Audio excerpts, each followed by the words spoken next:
gabadha in lagu cayaaro oo sharafteeda lagu tunto diinta islaamku ma ogola iskabada in la kufsado oo jirkeeda lagu cayaaro xaqeeda in la gaasida diintu way diiday rasuulka sallallahu alayhi wasallam oo tilmaamaya ahadka gala gabadha xaqeeda gala gabadha muslimada ahadka xaqeeda gala waxa rasuulka sallallahu alayhi wasallam yiri allahumma inni uharriju haqqa daciifayn al-yatiim wal mar'ati allah haq baan daba dhigay allah waa dambiile ahadka galaya agoonka iyo gabadha masaakiinta ah gabadha xaqeeda midka galaya waa dambiile sida waxa dhahaya waa rasuulka sallallahu alayhi wasallam waa xadiiskii nisaa iyo khayrkii bay soo saareen weeye marka maanta in la kufsado oo jirkooda lagu cayaaro waa wax ay diinta islaamku waciid adag ka soo saarta weeyaan maantana waxa la arkayaa in la yiraahdo gabdhaha waa la kufsaday waxyaabaha keenaya waxa kamida diinta islaamka oo dhab loogu dhaqmin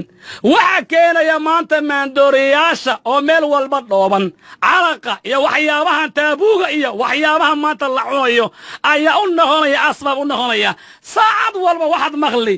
markaad meel u fiirido waxa la oran gabar baa la kufsaday lix bilood kor baa la kufsaday sida baa la yeelay haye wax ka qabanaya malahan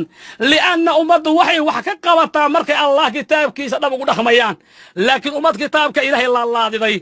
oo kitaabka ilaahay meel iska dhigtay loow kitaabka alla wax lagu xukumi lahaa oo kitaabka alla lamarin lahaa ahad kastoo dunuub gala ahad dambaaba oo dunuubta nuucaana la yimaada waa yaraan lahaa maxaa yeelay wuxuu ka baqayaa in ciqaabka nuucaasa la mariyo laakiin ciqaama taalo